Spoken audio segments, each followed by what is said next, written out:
ಬೇಲಿಯ ಹೊರಗಡೆ ಬಂದ ಹೂವ, ರೈತನ ತೋಳಿಗೆ ಕೊಡೋ ಜೀವ.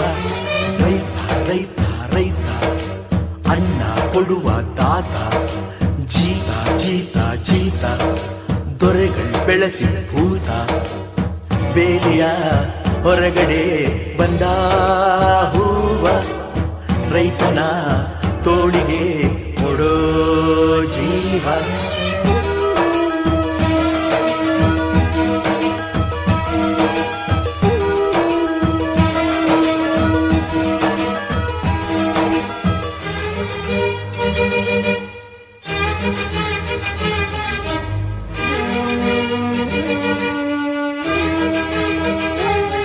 ಜಗದ ಸೃಷ್ಟಿಯಲ್ಲಿ ಎಲ್ಲೋ ಲೋಪ ಉಂಟು, ಸುಖವ